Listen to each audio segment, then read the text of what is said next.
Bem, bom dia a todos e todas.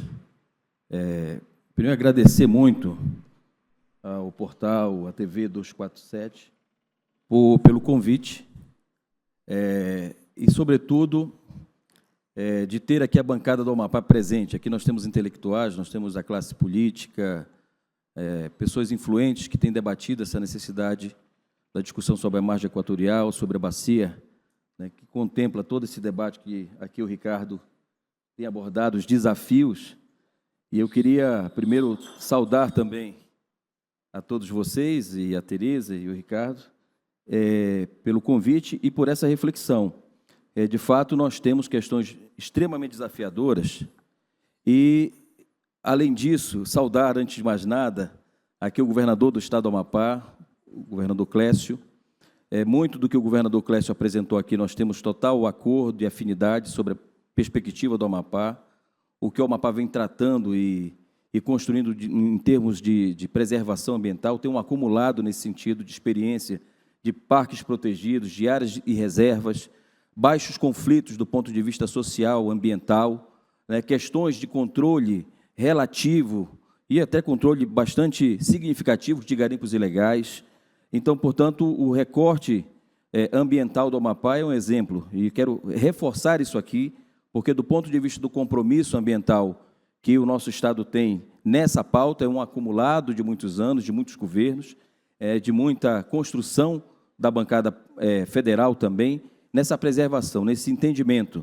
Então, portanto, isso também contradiz, logicamente, com o que nós vivemos apresentado aqui pelo professor Shalala, sobre a questão de um problema social grave, profundo, né, que é um recorte também dos problemas que nós temos na Amazônia como um todo. Então, eu queria saudar o governador Clécio, o senador Randolph, meu líder no Congresso Nacional, também o senador Davi Alcolumbre, que é nosso líder do Congresso, aqui representado pelo senador José Alcolumbre, minha saudação, ao colegiado aqui de professores e doutores da nossa universidade, a reitora Kátia, a professora Shalala, professor Shalala, enfim, aqui o nosso representante Favacho, do Tribunal de Contas do Estado do Amapá, Almirante, que esteve ontem conosco no Coquetel e que é um profundo conhecedor também das nossas causas no Amapá. Então, a todos vocês, a nossa saudação.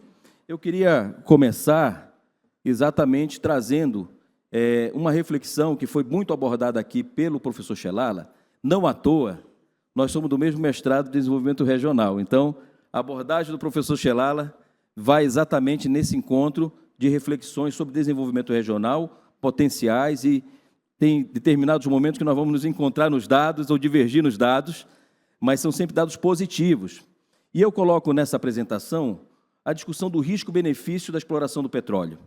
E trago essa discussão porque aqui foi já aqui instigado pelo nosso mediador os riscos que isso pode nos proporcionar, né? Eu queria lembrar que nós temos uma situação completamente atual, uma geopolítica diferenciada. Nós estamos vivendo um momento que eu acho que é importante colocar. Eu tive que refazer, deixa ela aqui, a minha apresentação, porque a tua abordagem ela vai muito nesse encontro. Saudar o Bom Gás também, meu companheiro de bancada, lá pela liderança do PT. E nós não podemos deslocar do que está acontecendo mundialmente. Nós temos aqui um debate geopolítico muito forte com a eleição do presidente Trump. Nós todos estamos observando que tem uma possibilidade de esgotamento, inclusive, das suas reservas em 7 anos aproximadamente. Não à toa, o governo americano tem falado, né, de incursões mais fortes sobre Groenlândia e outros locais que têm a ver exatamente com petróleo. Então, ou seja, existe um outro panorama, uma nova ordem mundial colocada pelo governo do Trump, um recrudescimento de forças bélicas, principalmente na Europa, ou seja, todo mundo, lamentavelmente, vem, né, se orientando pela questão armamentista, ou seja, tem todo um atraso do ponto de vista da pauta ambiental. Então, esses são desafios que estão colocados, e eu queria, a partir disso, pensar um pouco com vocês sobre a questão dos riscos e benefícios, levando em consideração o que foram os grandes projetos de exploração econômica na Amazônia e os seus impactos. Desde o ciclo da borracha, a Amazônia vem experimentando uma diversidade de projetos de impacto, que é o caso da mineração que houve em Serra do Navio, em Trombetas, Carajás, as riquezas extraídas sem internalização do capital na região, as empresas de celulose, por exemplo, na nossa região, que exploraram durante muitos anos, multinacionais, que teve expansão de eucalipto, impactos ambientais e o pouco retorno local. Exploração de madeira, desmatamento sem recomposição florestal, basicamente na região amazônica, isso é uma realidade, e sem benefícios sociais duradouros.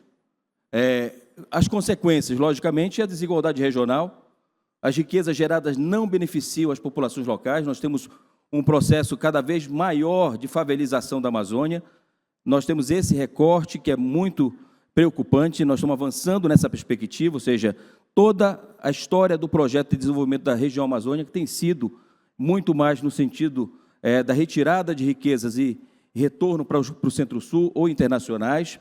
A infraestrutura sem desenvolvimento, olha, hoje mesmo, em reuniões com a bancada, com os empresários do Amapá, o grande desafio tem a ver com rodovias, portos, ferrovias, e sem integração regional.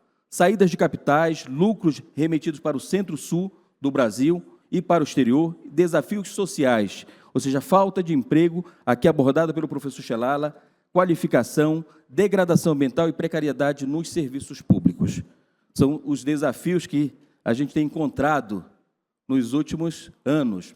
A situação socioeconômica aqui abordada também, eu queria trazer uma outra abordagem, Xelala.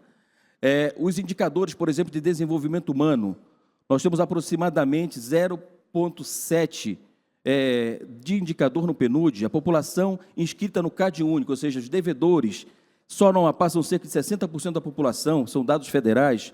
Nós estamos com os beneficiários do Bolsa Família em torno de 40% da população, uma população na linha de pobreza de aproximadamente 50% que vive com menos de R$ 497 por mês.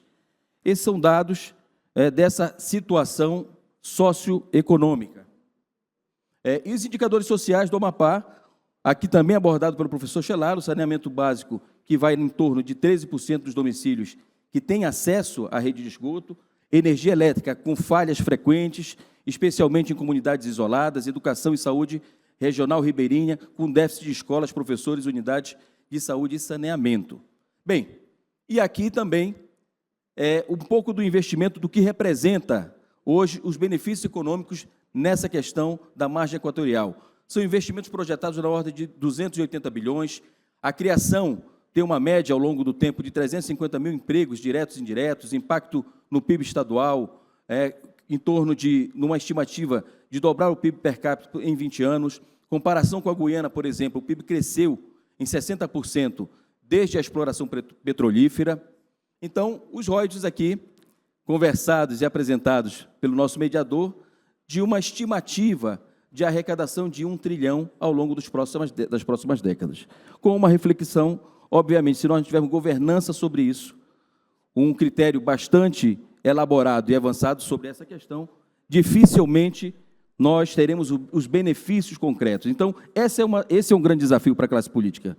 Como é que nós conseguimos ter governança? A governança e os critérios e legislações para que a gente possa realmente não repetir o que aconteceu ao longo da existência e dos momentos onde teve o desenvolvimento dos grandes projetos na Amazônia. Esse é um grande desafio que está posto para a gente. Algumas questões de comparação das experiências de sucesso do modelo para o Brasil.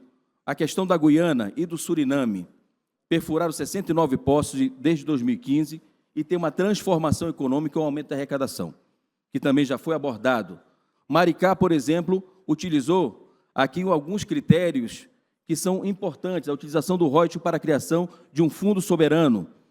Então, o fundo soberano pode ser uma saída, Bongás, para que a gente possa ter controle sobre esse desenvolvimento. O programa de transferência de renda, uma espécie de moeda, um mumbuca, que foi uma espécie de moeda local utilizado exatamente para desenvolver a região, os investimentos em infraestrutura e sustentabilidade. Então, são desafios colocados para todos nós. E essa questão do debate da soberania. Estou finalizando aqui, correndo, tenho 40 segundos. O Brasil precisa garantir a sua independência energética. Sem novas descobertas, nós podemos ter realmente, até 2024, um grande apagão. Isso, para nós, importa necessariamente nesse debate que nós estamos fazendo hoje, da necessidade de uma transição energética, mas nós Sabemos que esse é um debate de longo prazo. Transição energética, concretamente, nunca aconteceu, desde quando a gente tem toda a exploração, né, de gás, ela sempre foi um tipo de exploração combinada. Então, portanto, a gente vai ter que tratar nessa questão estratégica, combinando fatores para que a gente possa avançar. Então, me parece que aqui, para a gente fazer uma conclusão bastante breve, dentro do tempo, nós estamos totalmente decididos no Amapá de buscar uma unidade para a ação efetiva desses eventos. Primeiro, nós já perdemos muito tempo. Me preocupa que o ano que vem, nós conversávamos no coquetel ontem, Tereza, dizendo que no ano que vem é ano eleitoral. Nós já temos um atraso significativo dessa agenda. Nós já tivemos desmobilização logística, inclusive da base da Petrobras, na nossa região. Nós nos preocupamos com a velocidade política das decisões do governo federal no que diz respeito à margem equatorial. Se nós não resolvermos esse problema e avançarmos nessa agenda este ano, nós teremos muita dificuldade de avançar no ano eleitoral. Então, portanto, aqui cabe a todos nós uma unidade bastante significativa e forte no sentido de acelerar um processo que nos parece fundamental para o desenvolvimento do Brasil, estratégico para a soberania nacional e que, portanto, é necessário que o governo federal avance cada vez mais nesse debate, com o apoio desses atores que estão aqui fazendo esse grande esforço. Então, portanto, eu queria agradecer mais uma vez ao convite e colocar a bancada federal à disposição para que a gente possa realmente avançar junto ao governo federal na aprovação e na celeridade desse que é o grande desafio do Amapá, que é a implantação, o desenvolvimento da sociedade através da margem equatorial. Muito obrigado.